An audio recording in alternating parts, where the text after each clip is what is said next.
वही कह रहे बच्चे, समय को समझो, वाहियात बातों में नहीं जाओ, 3 बातें हमेशा याद रखो। तो सदगुरु बाप आया है पढ़ाने के लिए। तो आज सदगुरुवार की बहुत बहुत शुभकामनाएं सबको। आपको तो स्पेशल बताए शुभकामनाएं, क्योंकि बाबा ऐसे कमाल कर रहा है कि उनको सेवा उसको लेना है उनके द्वारा। आज है 28/11/2024। बाप दादा मधुबन से महावाक्य। मीठे बच्चे, तुम्हें एक बाप से ही सुनना और सुन कर के दूसरे को सुनाना है।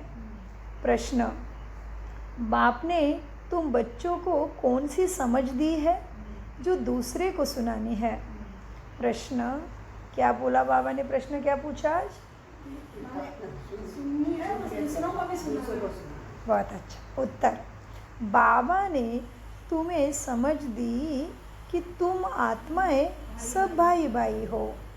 तुम्हें एक बाप की याद में रहना है। यही बात तुम सभी को सुनाओ, क्योंकि तुम्हें सारे विश्व के भाइयों का कल्याण करना है। जी, तुम ही इस सेवा के निमित्त हो। ओम शांति। ओम शांति अक्सर करके क्यों कहा जाता है? यह है परिचय देना। आत्मा का परिचय आत्मा ही देती है। बातचीत आत्मा ही करती है। बातचीत कौन करता है? आत्मा ही करती है, शरीर के द्वारा। आत्मा बिगड़ तो शरीर कुछ कर नहीं सकता। तो यह आत्मा अपना परिचय देती है। हम आत्मा है, परमपिता परमात्मा की संतान है। वह तो कह देते अहम आत्मा सुपरमात्मा। तुम बच्चों को यह सब बातें समझाई जाती है। बाप तो बच्चे बच्चे ही कहेंगे ना। रूहानी बाप कहते हैं, हे रूहानी बच्चों, इन शरीर द्वारा, माना इस शरीर के ऑर्गन्स द्वारा, इन शरीर के अंगों द्वारा तुम समझते हो। बाप समझाते हैं, पहले पहले है ज्ञान। क्या है पहले? ज्ञान। फिर है भक्ति।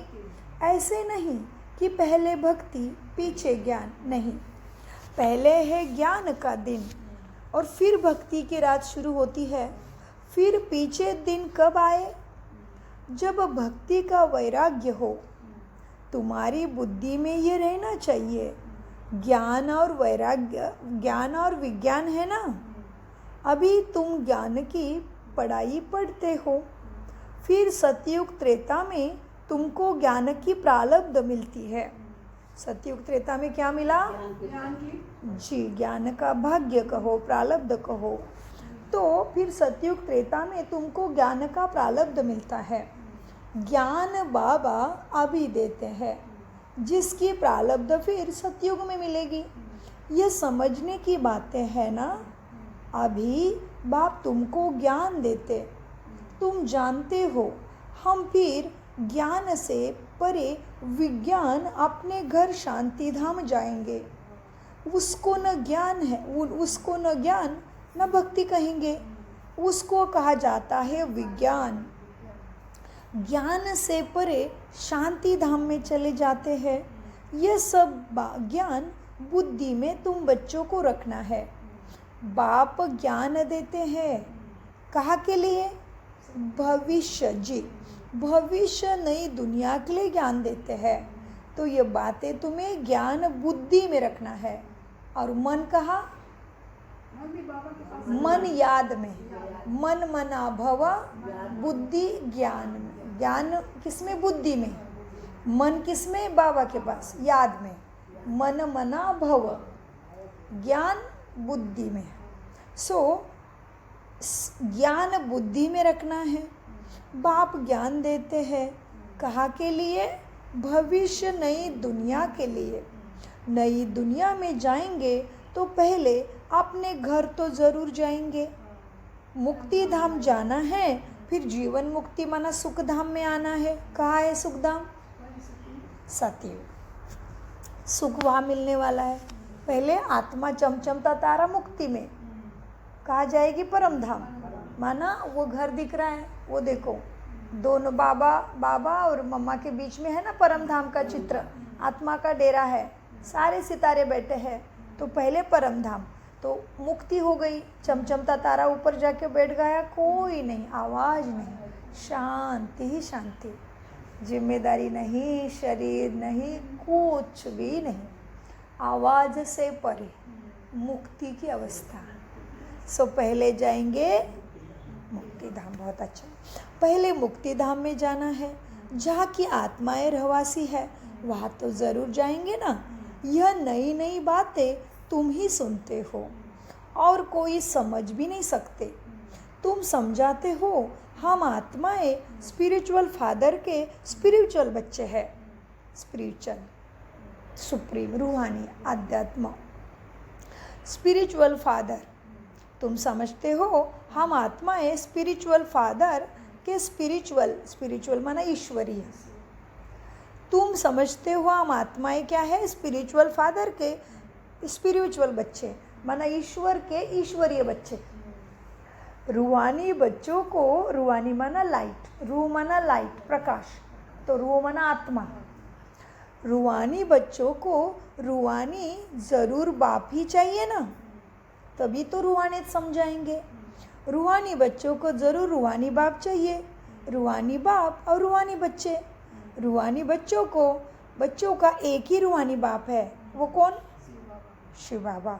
वह आकर नॉलेज देते हैं, वो ज्ञान का सागर है ना।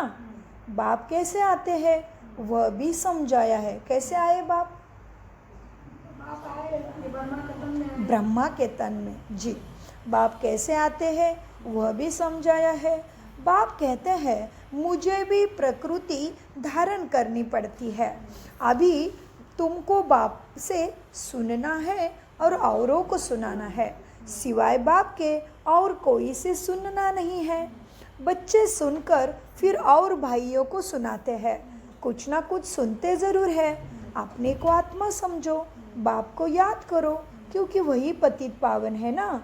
बुद्धि वहाँ चली जाती है, बच्चों को समझाने में समझ जाते हैं। बच्चों को समझाने से समझ जाते हैं, क्योंकि पहले तुम भी बेसमझ थे। भक्ति मार्ग में बेसमझाई से रावण के चंबे में आ गए। रावण के चंबे में आने से क्या करते हैं? कैसे छीछी बन जाते हैं। शराब पीने से क्या बन जाते हैं? शराबी गंदगी को और ही फैलाते हैं ना। अभी तुम बच्चों को बुद्धि में है ना कि बेहद के बाप से हमको वर्षा लेना है। बेहद का बाप क्यों? बेहद का क्यों कहा बाबा को? एक ही है अपना। और बेहद क्यों कहा? क्योंकि वो बेहद का इसलिए हो गया, वो तो जन्म मरण में आते नहीं और एक ही बार आते हैं। और धर्म सबसे ऊंचा है। और बेहद केवल भारत का नहीं है, सभी आत्माओं का पिता, प्रकृति का भी पिता। प्रकृति